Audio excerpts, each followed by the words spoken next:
How social media reels and YouTube are quietly rewiring our brain, behavior, and inner peace, and why deleting them is the only real solution. We don't just watch reels and videos anymore. We absorb them, slowly, silently, without realizing it.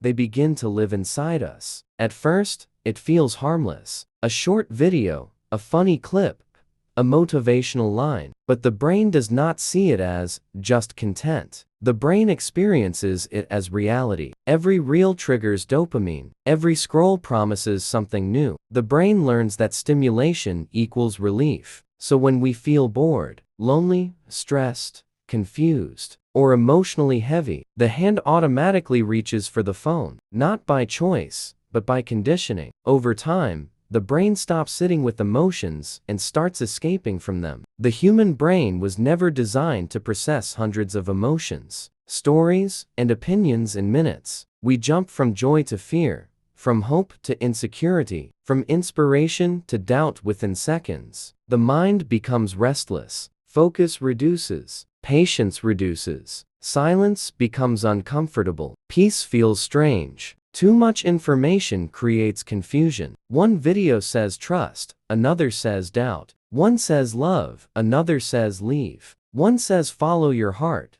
another says your heart is wrong. The mind loses clarity. When clarity is lost, anxiety is born. Slowly, behavior changes. We become more reactive, more sensitive, more impatient. We compare more, we expect more, we feel dissatisfied with simple life. Real moments start feeling boring because the brain is addicted to high stimulation. Then comes the most dangerous part, identity confusion. We start seeing ourselves in every video. This is me. This is my story. The algorithm feeds what we pause on, and the brain starts believing it is destiny. But it is not fate. It is pattern programming. Inner peace disappears because the mind never rests. The body may be sitting, but the nervous system is always alert. Even in silence, the mind is scrolling. And one day, we feel something is missing. Not loud sadness, but a quiet emptiness. A feeling of being disconnected from ourselves. The truth is simple and uncomfortable. Moderation does not work for an addicted brain. Breaks do not work. Timers do not work. The only real solution is strictly deleting social media apps. Because as long as the app exists, the brain will find an excuse. Deleting is not punishment. It is protection. Deleting is not weakness. It is strength. Deleting is choosing your mind over manipulation. At first,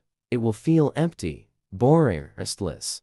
That is withdrawal. That is the brain healing. That is your real self returning. The phone is not the enemy, but unconscious consumption is. We are not weak. We are overstimulated. And the fact that we are questioning this means our real self is still alive, still calling, still waiting for us to come back. Because what we feed our eyes, we slowly feed our mind. And what we feed our mind, we slowly become.